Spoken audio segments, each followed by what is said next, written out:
Welcome to Born to be Barefoot. I'm your host, Stuart Gordon, with my co-host, Katie Tsuyuki.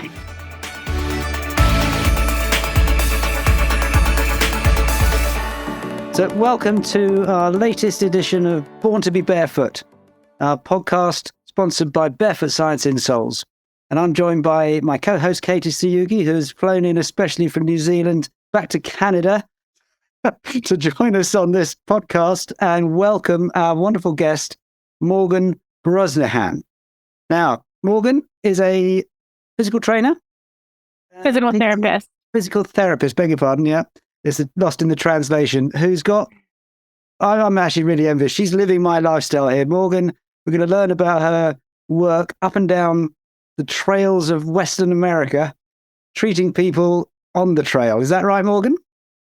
Yeah, so I mostly follow the Pacific Crest Trail, which runs from Mexico to Canada. So it's a 2,600-mile trail through California, Oregon, and Washington. So, and how did this come about? Tell us how you started this lovely existence. Yeah, so I became a PT in 2017, and then moved into a van shortly after, and then got into through hiking after that. So. Through hiking and van life are very cohesive lifestyles. They allow for the short-term commitments of being able to jump and do long adventures. So I was doing a little bit of travel therapy leading up to hiking the PCT myself in 2019. And then after trail, I was trying to figure out how to continue to be involved with the trail community, continue doing van life, and also grow as a PT. And then COVID hit and kind of made me sit still for like a year and a half to figure things out. And then I kind of came up with this idea and then set out last year to start treating hikers moving along in my van. Oh, that's cool. But van life is kind of, ideal for a COVID situation, Like, I don't want to see you. I don't want to go to the house. I'm just going to go to my van. We've done right town. Yeah, yes and no. Because so I had been in the van in 2018 and then basically until now. And then I took a break, actually peak COVID, and just rented a place in Tucson, Arizona. That's where I landed for that year. And van life, while it's so remote and removed, you do rely on public places quite a bit for right. Yeah. Gyms and Yeah. Water, shower, all those things. And then just to, get out of your tiny space every once in a while. And so when all of that was shutting down, it became harder. I have friends who just went out and they would stay a month straight in some BLM land, but I needed to go to work. So I always needed a little bit of town involvement. So I just got a place for that year, but it was a nice break. Mm-hmm.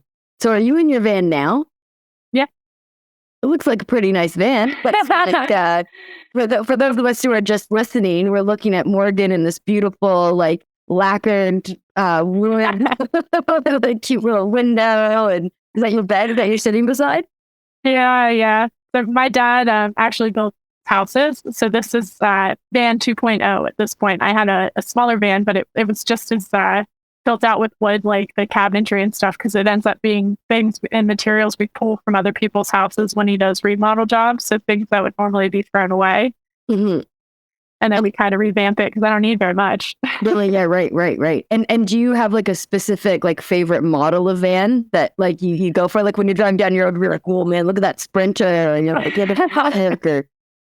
yeah. So the first van I had was Nissan NV, which is not the traditional van life van, but I got such a good deal on it because that was kind of pre van life exploding. So people were still selling used cargo vans fairly cheap.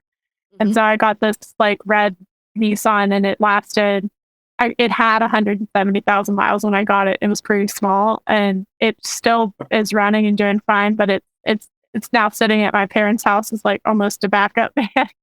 And I'm hoping to sell it, but now I have this Ford Transit, and I got the extra long one. Yeah. So that's my current favorite because it's the one I have. So funny. So do you have a little treatment area in your van as well? The front end's treatment, back end is my life. I'll pan it to show this right now. So this is the big bench. So I designed the layout to be so when you walk in, there's an end table where you can set like packs and anything. And it's like a lower step up kind of thing. So for things I need to have people like put their foot up and do like ankle mobility and stuff, there's a step up. And then there's this long, like 7 foot by 2.5, like a little over 2 foot wide bench. And then that's like, and it's like a wipeable cushion. That's like my treatment table. And then my bed's just in the back, and my counter and sink are on the other side. So like when you're walking around the trails and stuff, like do people kind of know you? Do you set up little signs at like trailheads? Yeah. So I actually treat in town. So it ends up being like any concierge mobile kind of provider. It's just I happen to move towns like every week or two. Yeah. And the word of mouth on trail is like, I don't even know how to quite do it justice, but it's exponential. Oh, so good. It helps. Yeah, that's always been my goal. I'm like, well, if I just do a good job, people will tell people that like, oh, like my ankle, I thought I was gonna have to get off trail and this girl helped me, and then they'll talk about it. And then that just sort of, and then I spend a little time in the very, very beginning of the season, like half a mile in, there's a nonprofit campground and shuttle that drops off there. And so I kind of help out around the campground a little bit, and then just like give injury talks. So right at the beginning, I'm trying to get them educated on how to avoid needing to utilize my services, basically. And that's good. I like people who do that, you know, get people independent, right? Get the others independent. Like if you really need me, I'm here, but this is how you like treat yourself. Right. Yeah. Because at the end of the day, like there's going to be plenty of people that run into issues that I'll be like, I have a sustainable amount.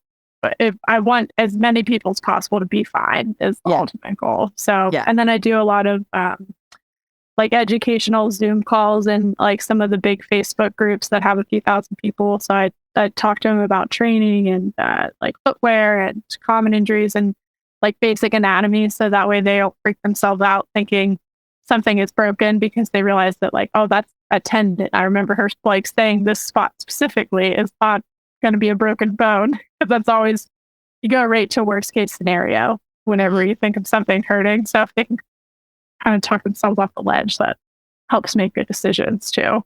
Yeah, right. That makes sense. Is there a particular injury that you encounter time and time again? Yeah, I was wondering that too. Yeah. Oh, absolutely. There's a few. So I see a lot of IT band pain, plantar fasciitis, anterior and posterior tib tendonitis, and like teletendonitis. Those are probably the most common. I see that. And these are like most of your clients are hiking clients. Like they're like doing long hauls, like checking off bucket lists, like that type of stuff. Yeah. So like they want to be out here for months.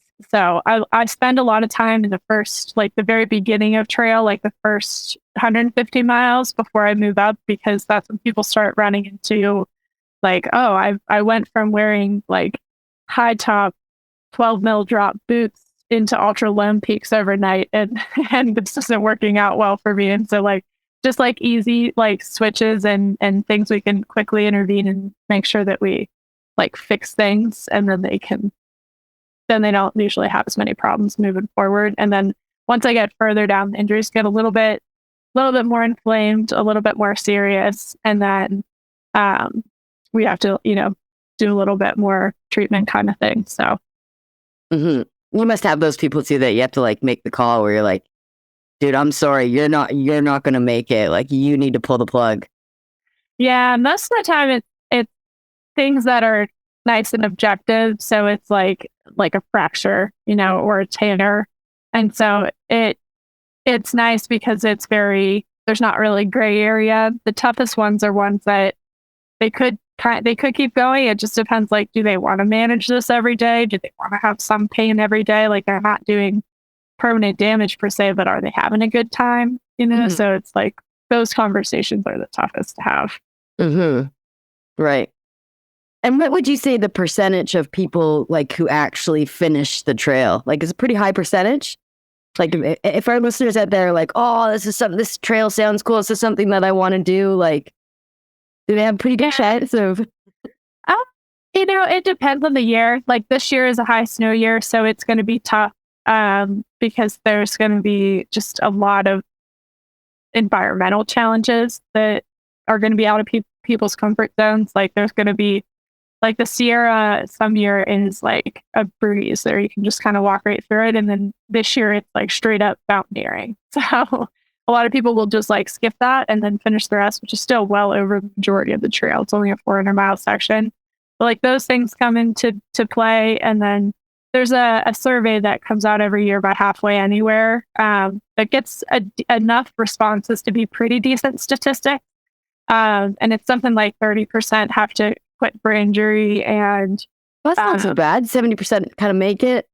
Well, then there's a few more percentages of like other reasons why people quit too. So I'm not sure. I can't remember what the like final percentage of people that finish is, but honestly, I feel like just getting out is so the main point, like from my perspective, because I've seen people that just hike a week and they got everything they needed. And so hiking for 5 months no longer became necessary, you know, like yeah, right.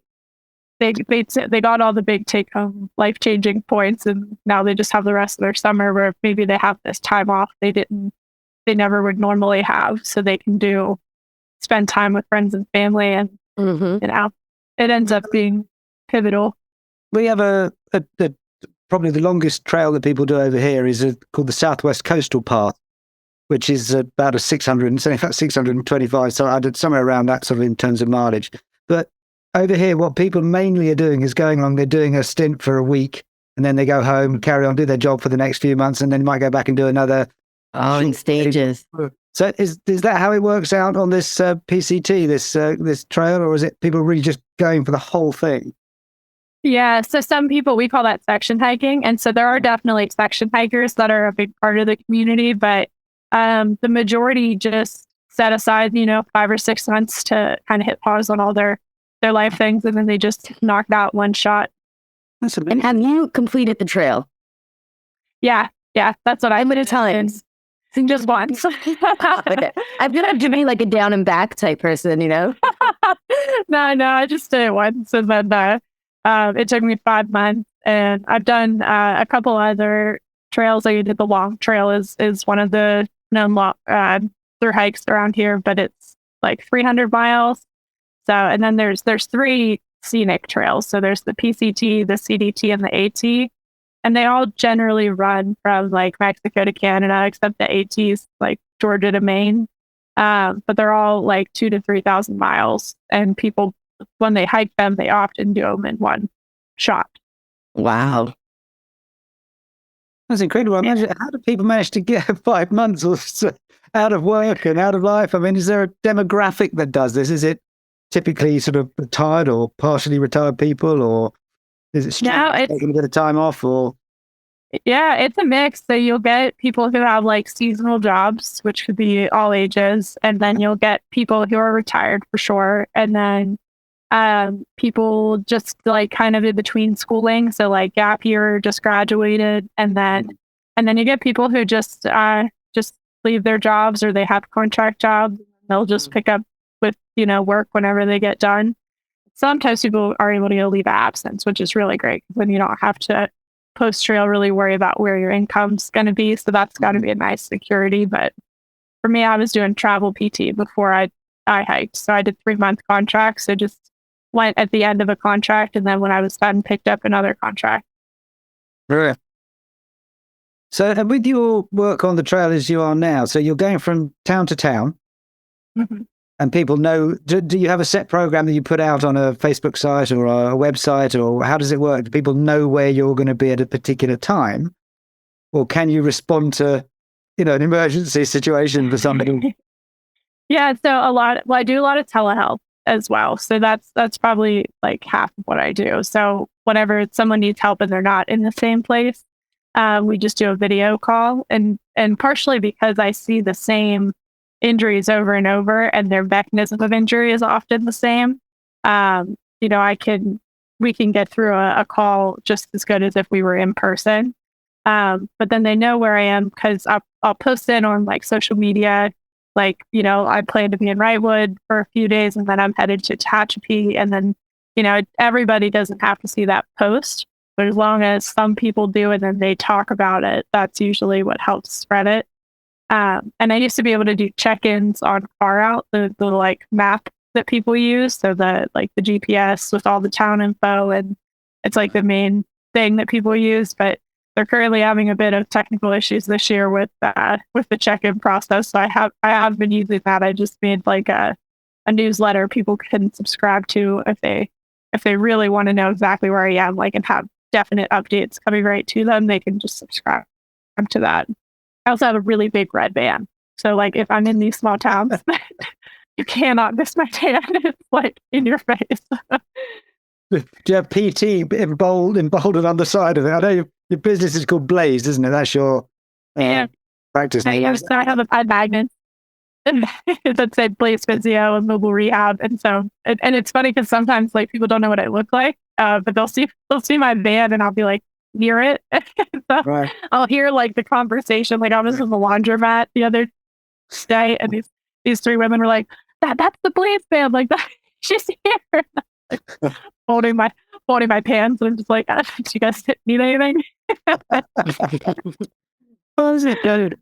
Oh God, you really are. You're living. For me, as we said before we started, I was just chatting beforehand, and I mean, my two favorite things in life are hiking or trekking, trail walking, and treating people with injuries. You are living my life. And we did a van conversion. My son's been living in a camper van over here and in Europe for the last couple of years, and we did that conversion, as you were saying. We did it in lockdown. That was Project Lockdown, and it's just such an interesting area when you start looking at this whole van life thing. It's huge, isn't it? It is. And it's crazy the way it has like boomed, because when I built my first van in 2018, a lot of the technology, like I had really heavy batteries that kind of like didn't have a big lifespan. I didn't have crazy amount. I didn't even have solar. I just like, it would charge them up when I drove and that was it. And then I didn't have a sink. Like it had nice cabinetry, but it had like pretty limited technology. And then just over the last 5 years, just like now I have a microwave and like a compost toilet and a shower that has like a 12-volt water heater. So just like the technology that's come because it got popular is unbelievable. Mm. I just came from like the Mecca of van life. Like in New Zealand, everybody lives in vans. Like it's well, because there you can freedom camp, right? So like right. You can, there's tons of, there's restrictions that you can't freedom camp within, some city limits and stuff. But yeah, everyone down there lives in vans with their dogs and they're like couples. And like, I was like, what happens with the dog? I don't get it. Yeah, the dog thing, I thought the dog thing would be harder, but because I can work with my dog, it makes it not a challenge. What kind of dog do you have? A golden retriever. Oh, wow.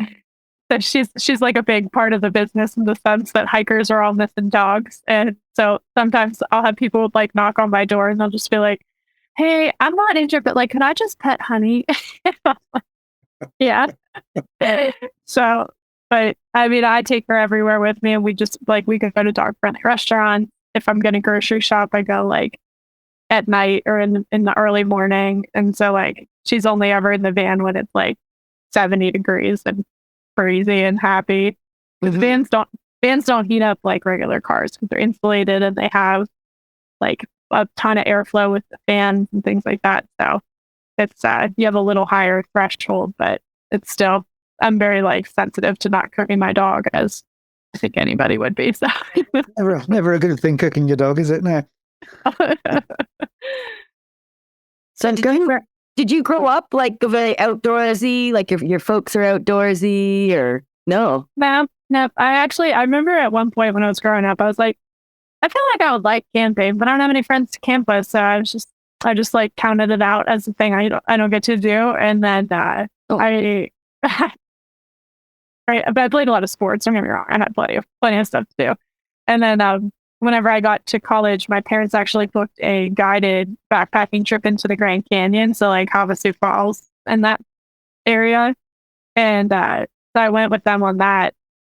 And anybody would love backpacking if you only have to carry a day pack and like the guide and the mule are carrying everything else and somebody makes your dinner at night. I mean, that's like perfect way to try backpacking. So I liked it after that. And then I got not Honey, my dog prior to Honey. And so when I got him, I started doing a lot more hiking just to, get him exercise and do something with my dog. And then it kind of like snowballed from there. Mm-hmm. Yeah, right. So you said you're giving workouts or to these hikers that are out there, like I guess you don't want to give them like a traditional workout because they're out there like walking all day. So like, what are the types of things that you give these people to help with like these really common injuries that you normally see? Yeah. So like a good example is like anterior tib tendonitis. So like the tendon that runs down the front of the shin into the foot and like lowers the foot down when you take a step. That one gets really commonly irritated. And so for like tendonitis specifically, exercise is what brings it on, but also what heals it. And so in this context, like if they were in regular context, think about that, we would be doing like toe raises and we would be loading it up to make it better. But they're taking thousands of steps. So they're loading it up plenty. So we actually need to reduce the load so they can walk at kind of a more optimal level. So we look at like stride length, footwear, sometimes a little bit of taping kind of takes the edge off, and then ankle mobility. So there's not so much extra load when they pick their foot up, calf flexibility, swelling management, all of those kinds of things become more. And then like a lot of times we'll just do like isometrics for pain. So they like lift and hold it rather than trying to get some kind of like strengthening out of it. But sometimes I give people like an end of the day strength routine for things like their hips. So like if they're getting knee issues related to not having good hip strength, like hip control, I always say like if they were out for a week, we would just do things to offload the area and get them through the week. And then they get home, go strengthen that up. But they're out for 5 months. So if we don't, even though they're exercising so much, we don't supplement with some of those accessory things. It's not, they're just going to keep getting this injury over the next 5 months. Right. Because like doing this squat type thing, which is like a hip kind of strengthening thing versus just walking are kind of different, right? Is that the idea? Yes. Yeah. So like with the hips specifically, they get usually enough extension strengthening, but they don't get enough in that kind of horizontal plane. So like side planks and side kicks and clams, reverse clams, things that would sometimes even be like too easy for them actually end up being right on where we need it to be because they're already pretty fatigued by the end of the day because everything's working, even if it's not getting much stronger. So it's just like, we just need that boost of extra stuff and then gets better just over time. Do you get them working with things like TheraBands to help issue them out to take on the trail with them? Yeah, so I keep a roll and then I try to cut it as small as I can so that way they don't have extra ounces in their bag. But, it's pretty light. Yeah. I watch them as I take the scissors, like you can see I'm sweating, like don't cut that too big, and so I make it like just exactly the size it needs to be. And then that I use for like some of the shoulder pain issues because the shoulders aren't really being loaded in the same way as the legs, but a lot of right, because like you're carrying their pack, right? Yeah, right. So having a band, but then sometimes like either if they don't want to carry a band or if they have a different like move they need to do, I'll just have them like pick up a rock and then just do like the reps to fatigue. So whatever the rock weight is, you kind of accommodate it by altering your reps so you can still get the same stimulus. So it ends up being it has a layer of like home health level of creativity where you're like working with what you have. So it's but it's a fun challenge and hikers are always down for that. So it's cool. Yeah, right. Well, like what about like that's, these guys have already been hurt and then you're coming in and helping out. But like, let's say like I want to do this like 5-month trail and I'm into it. And like, what do you think are the major exercises or preparations that I need to do for my body to like get me out on that trail so that I can like hit it 5 months and come out? stoked. Finish the trail, be part of that. Yeah. Or whatever. Yeah. So generally like single leg activities are great. So like step ups, lunges, split squats, single leg deadlift.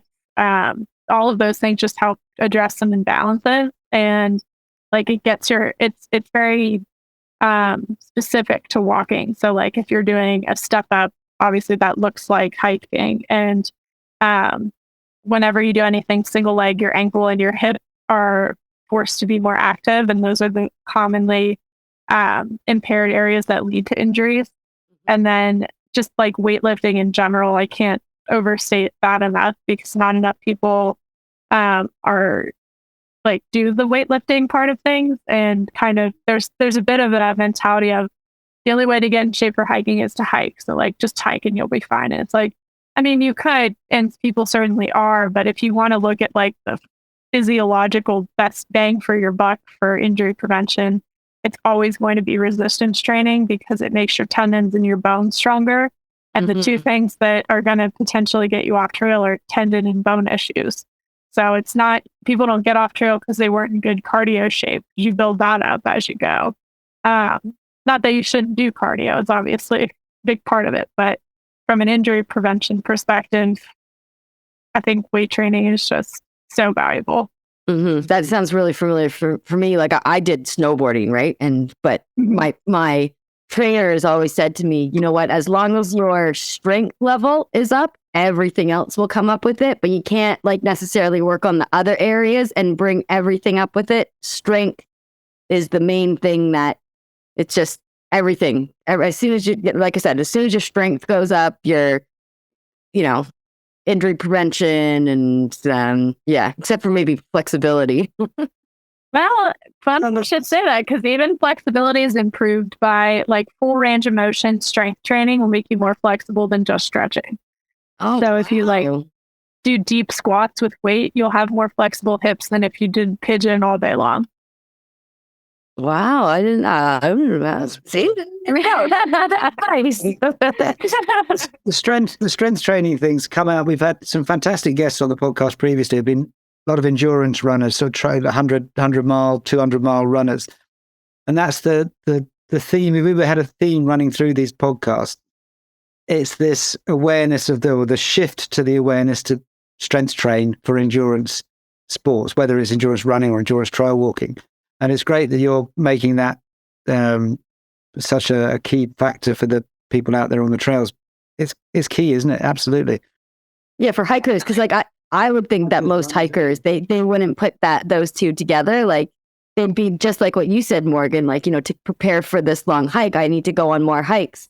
But really, they just like go to their basement and get some kettlebells and lift their kettlebells or something, or or go to their gym or whatever.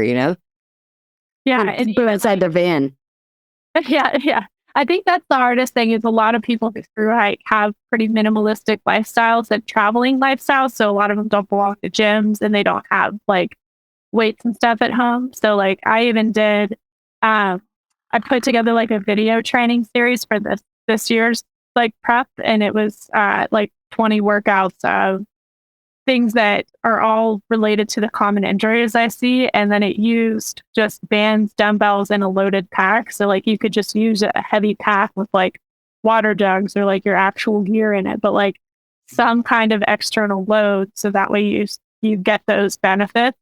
And again, I think I like worked telehealth for 1 year in like mid-COVID. And I swear that happened for me just to get an appreciation for people with lack of access to equipment. Cause I mean, I was having these seniors carrying around and doing squats and stuff with like cast iron skillets and like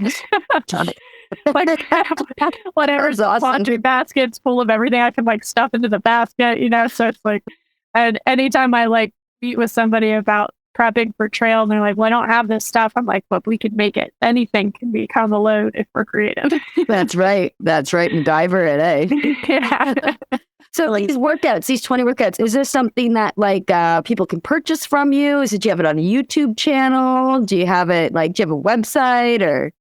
Yeah, they're just available on my website. So it's like a pre-recorded series. So it's designed that like you can buy it and start at any time. And then I have them like bundled so that you don't necessarily need to do the whole series if you wanted to take like just do the hip specific things or the foot and ankle or the knee is kind of how they're bundled. And then if like on my website, if you sign up for my newsletter, you get like a combo workout for free. So you can like try it out and see how it goes. Just like my goal is just to make it less of like a boogeyman situation, because, you know, the endurance crowd, it's people, if you like to hike, like to run, you like to be outside, trying to get them to understand the value and want to do some of the gym stuff can feel like such a big barrier to entry. Yeah. So like, if I could make it like, just follow this video and you know it's going to be really specific to what you need, then maybe that'll get just a few more people training. Yeah, well, what you talk about happens a lot. You know, like my husband, he loves surfing and snowboarding and all that stuff. But like to get him to like do exercises to prepare him for the season or whatever is like, no, he's like, oh, but it is an exercise. I'm like, yeah, but like you'll be better at doing it and you can do it longer. I feel like you just come for this workout with me. He's like, but I've worked all day. Exactly. Yeah. He's a builder, right? So certified builder. So yeah. Yeah. That sounds like my dad. He's a builder. So he's like, I don't need to go to the gym. I'm carrying around these cabinets and moving these 2x4s. And I'm like, yeah.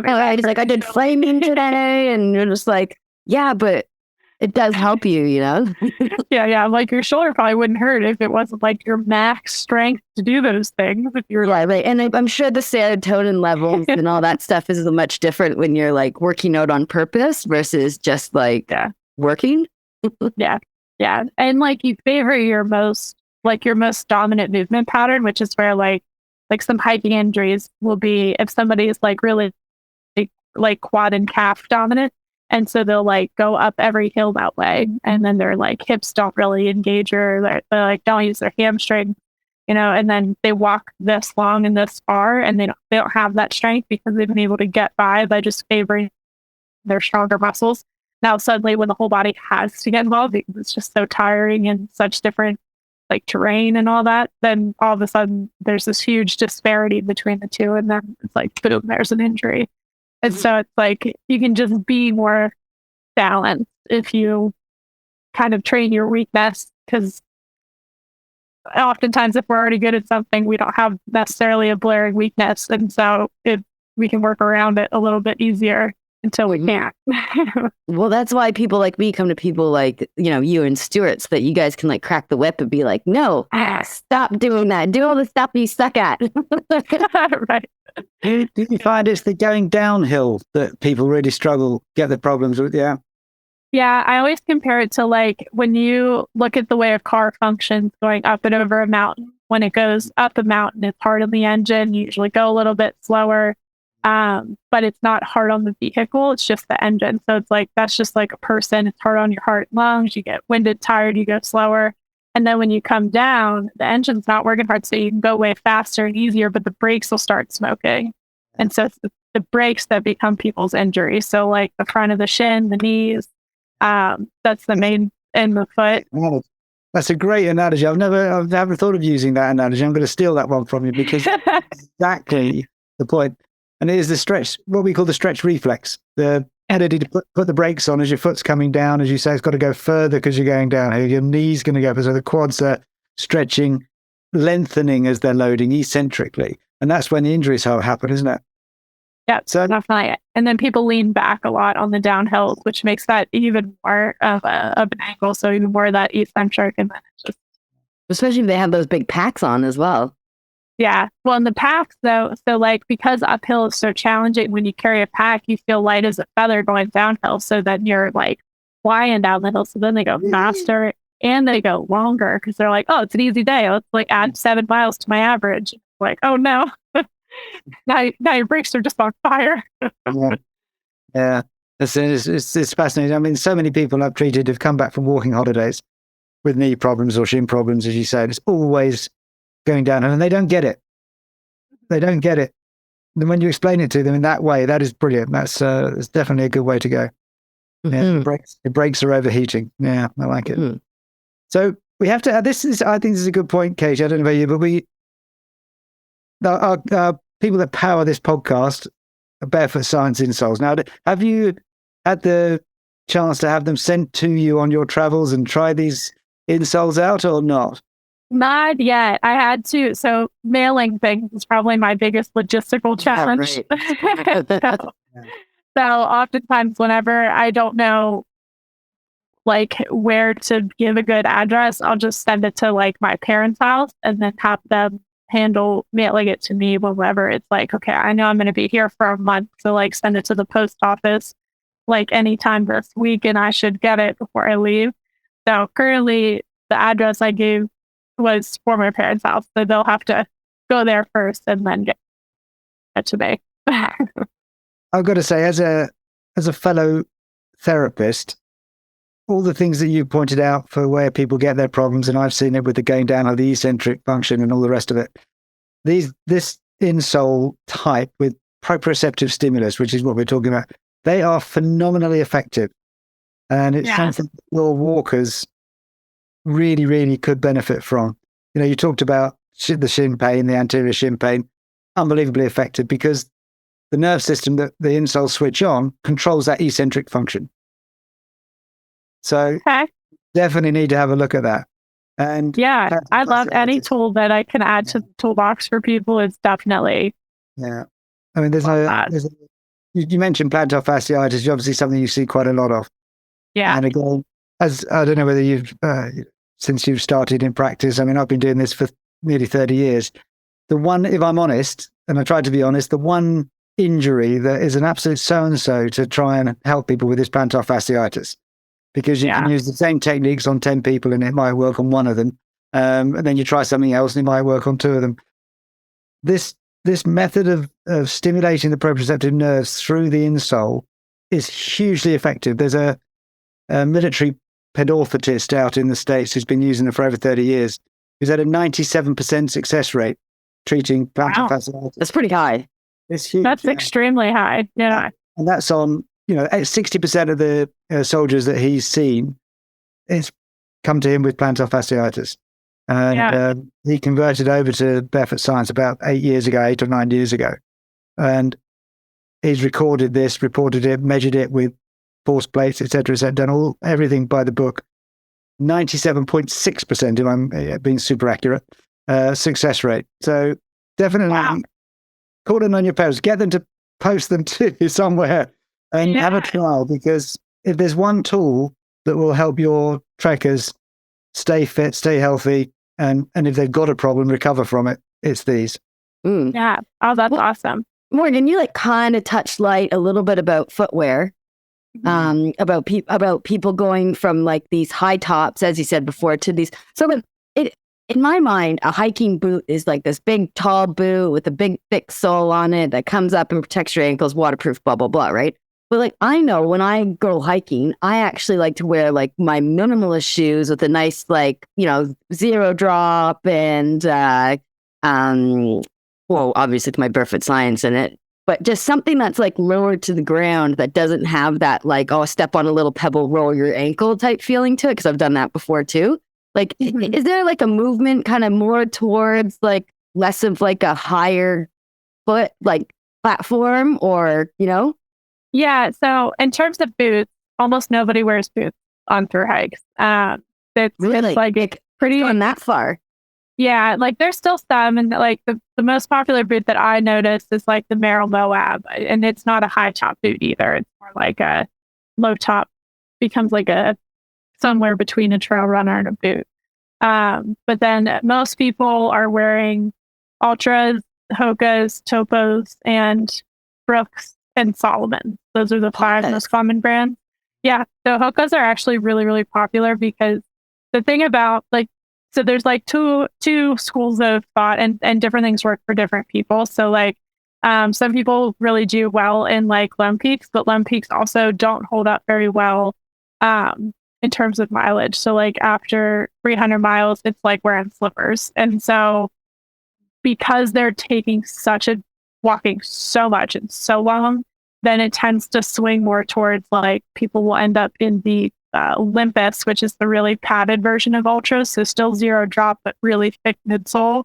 And then the Hokas are really popular because of their thick midsole and the fact that they are a low drop, so like a 5 mil drop with a rocker bottom. Because some people just flat out can't wear 0 drop. They haven't done the training, or they just don't have the mobility, and it just won't work for them. And so they need to have some lift in the heel. And so that's where like the Hokas and Topos are kind of like Lone Peaks, but if Lone Peaks had a more stable bottom and a little bit of a drop, because they still have that like toe shaped like foot box. So it just depends, because and it depends like if people have like significant overpronation is a big precursor to injury that I see, and sometimes it stems from like lack of ankle mobility that is forcing them to pronate harder so they can like step through. And so then they need to have a shoe that's going to help control that more, because ideally we would want them to strengthen their ankles up and stuff, but it's like they need it now. Like they need to be able to walk right now. So then they have to get a shoe that's going to control it. So it something works for everyone, but that's like the range. So it's like anywhere from 0 to 10 mil drop is most common, and cushion wise from Lone Peak to Hoka is probably the range. Right. Okay. Of midsole padding. Yeah. It's funny, or not funny, but it's interesting that a lot of brands that you just named are all like extra wide toe box ones. Yeah.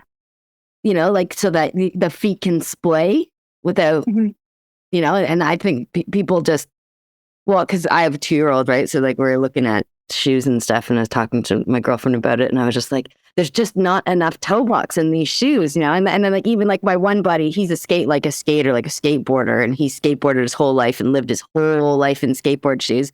And like when you look at his feet, they're like just like these tight, like, and he's got like, it's just like it doesn't even look like they can splay anymore, because they've just been in this like tight toe box their whole life. Well, and that's what's so interesting for me. So like I look a lot at people's foot intrinsic strength. So like their ability to spread their toes and like do like toe yoga is like the series of movements. They like lift one toe and put the other 4 down, back, forward, curled, spread, all that stuff. And I see a ton of hikers that can't do that. Like they have no dexterity in their toes. And then that often is pretty closely associated with the injuries I see with like plantar fasciitis. So like hikers, people. Yeah. It's just poor foot strength. And part of that is when your foot is bound up in shoes all the time, it does make a weaker foot, because you can essentially turn it into this like bag of bones that's just slapping the ground, because the shoe's just gonna support it. But it starts to be not very cohesive with the activity when you're walking this much. You have to have your foot splay and grab rocks and kind of join the party. Otherwise, it's just taken such a beating. So it's definitely. You're quite right. All the research for plantar fasciitis is saying it's the weak intrinsic muscles, 20 muscles in each foot that manage the finer foot movements. But I'm going to challenge you on something. I want you to think here, when you look at overpronation, turn it round and say, what isn't happening that should be happening when they're overpronating? What should they be doing? They should be kicking in those muscles and keeping their foot up. To resupinate. Yes. Yeah. So this is a little bit playing with words, and you've summed it up beautifully.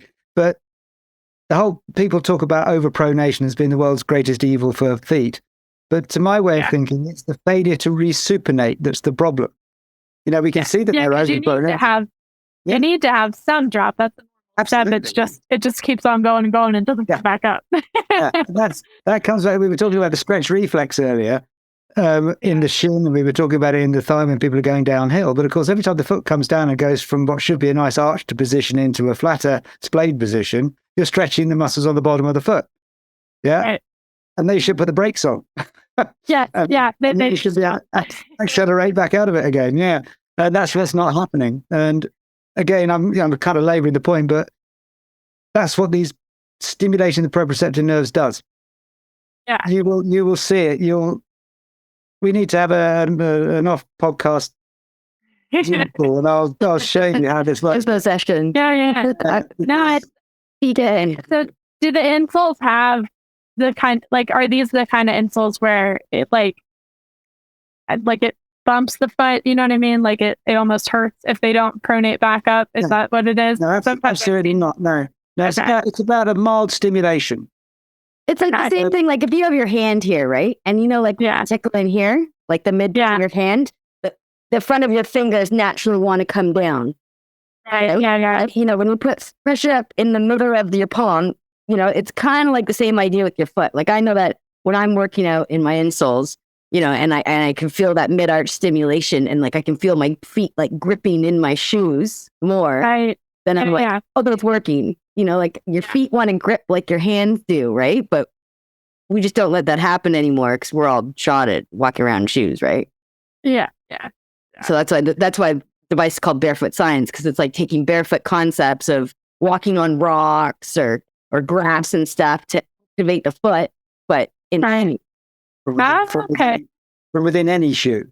So whatever of that bunch of shoe brands that you mentioned, the styles, and if we go back to the minimal shoes, you're absolutely right again. The transition from somebody walking in a traditional trainer to walking in a minimal shoe is potentially a disaster. They're going to end up with Achilles and calf problems, and even more so for runners. And I'm sure you've seen this time and time again, as I have.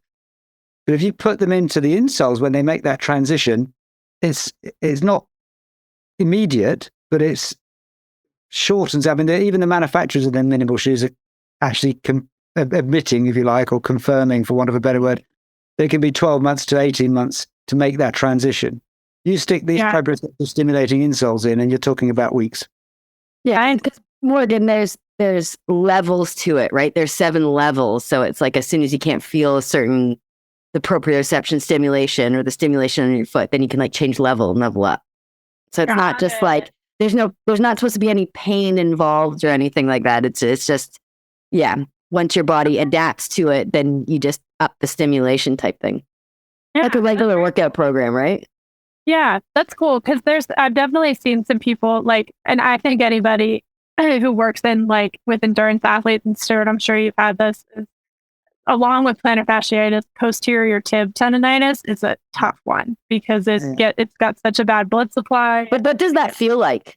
If I have that problem, what does it feel like for me? So the pain is down around the inside corner of your ankle. So that ankle bone, you wrap around that, and then under the arch where there's your navicular bone that sticks out on the inside edge of your foot. The posterior tib follows that path. And so it's a tough one because it doesn't have a very, very strong blood supply. So it heals slowly. And then when you overpronate, it stretches it, but then it also compresses it because it's on the bottom of the foot. So you can feel pain under that spot and all the way up the inside edge of the shin, up the, where the muscle belly is. And the problem that often happens is people with, it's a tough one. And, in my world, I often just have to get a medial heel wedge in as soon as possible, and these people to just offload it as quick as we can, because what they're doing isn't really very conducive to healing this. And so we just have to try to take the pressure off and see how that goes, and among other things. But when we have more normal circumstances, the goal starts to be what these insoles sound like they would have with. So starting to get them to pull up into some pronation, stop kind of letting their arch just sort of lay down, and it can be a tough one. It's incredibly quick, honestly. Morgan, I mean, one quick example was a professional female soccer player who'd had 6 months out with this and had treatment, nothing worked. She came to see me, and I did a little bit of soft tissue work, gave her some eccentric strengthening exercises to do as well, but put her in the insoles. She was back playing within a week. Oh, that's so good. I love that. So by getting that stimulus in, because basically what we're saying here is that muscles won't work unless they get switched on. The switch has to come from the neural system. So what we're doing is putting the switch on. And the information goes from the foot, whizzing up to the brain and back down to the muscles to tell them to do their job better. And it can be quite striking. So it's something I definitely, same motivation for you. What we do because we want to help people. We want to get them doing the thing they love to do as effectively and as efficiently and as painlessly as possible. And this as a therapist, this is the best tool I've ever found for achieving that. Yeah, I love that. If they can help with like the 2 crankiest injuries, I'm all on board. Well, and it helps, it supports what you like to put out there of self-help. And, you can come see me, but, I'll give this to you, but this is how you get up and running. And I love hearing therapists like that because, we have another friend therapist, Scott, and he's just like, I want to fix you and never see you again. That's how I know I've done my job properly. Right, Stuart? Yep. Absolutely. I never want to see you again, but you tell you exactly. Yeah, that's it. I always feel like the world of PT is very like the give a man a fish or teach a man to fish kind of analogy. I want you to understand what's happening, have the tools to fix it, and then have a plan to enact that. And I'm here to help you along the way. But as soon as you can get these things going, you're not going to need me. You don't need to see me every single day and give me all your money. Let's get you better and stay there. Mm-hmm. Yeah, I think we should go back. We should go back to the old ancient Chinese method, which was that they go to a village. The acupuncturist or the Chinese doctor will go to a village and treat people. But if it was when they would pay him until they got a problem. When they got a problem, he had to treat them for nothing. Oh, like a retainer. Yeah. So basically, as long as he kept people healthy and fit, then they would pay him a little bit, as I say, a retainer or similar. But if they got ill or got injured, he'd have to treat them for nothing because it meant he hadn't given them the right information, hadn't treated them right. And I think, it's quite like that. Yeah, that sounds... What do you reckon, Morgan? The U.S. healthcare system could use something different. So sounds like a good way to do it. This has been an absolutely wonderful chat with you. I'd love to get you on to a little Zoom meeting, and I'll demonstrate. We need to get you some insoles. Go and call on your parents or get them to come out and spend a bit of time with you or whatever it is. And then do a little Zoom test and show you the way to demonstrate to you and to the people that you treat the immediate turnaround we'll see with biomechanical function, kinetic chain movement. There's definitely a hiker from last year that she did have to get off trail. She just we couldn't get her posterior tib to support the weight of the pack, and it was not a conducive time.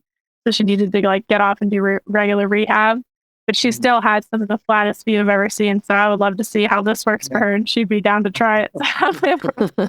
With a PhD student over here did a really small trial on about 15 people with complete navicular drop, flat feet. Every single one of them had a gain. Oh, that's so great. I'm going to call her after this. I got a product for you. But listen, we're going to wrap this up because we've summed it up beautifully. You've summed it up. What your lifestyle is, I'm just so envious. I don't want to talk to you anymore.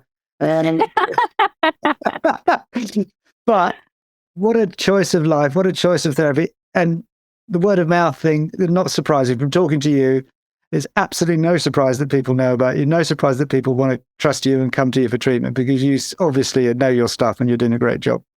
So it's wonderful to talk to you. And I'm going to let Katie wind up in her own inimitable style. Well, Morgan, if people want to get in touch with you, follow you, get on your newsletter, why don't you give us your plugs? What are your social plugs in your website? Yeah, so pretty much everything is Blaze Physio. So my website is blazephysio.com. All my social media handles are Blaze Physio. BLAZE. Yes. And then just physio, PHYSIO. Mm-hmm. And then so I'm mainly on Facebook, Instagram, TikTok, and YouTube.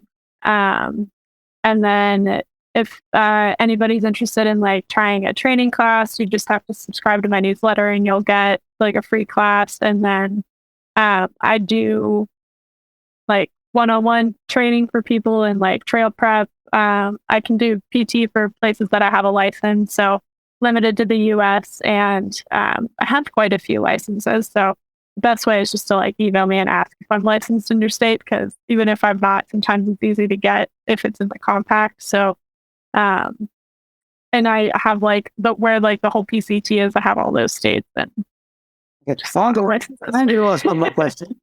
So you have to have different licenses for different states. So your PT qualification isn't the national one.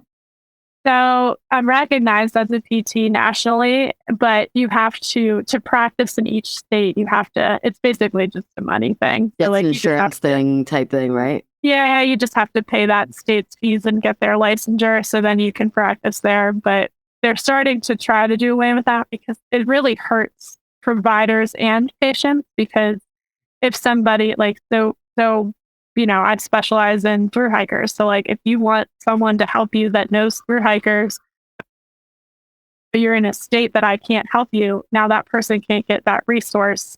And that just is not a great system. So they've come up with the compact where if your home state and the state you want to work in is in the compact, they're basically saying we validate that you have gotten a license from another state. So you obviously submitted that you graduated, you have all your stuff.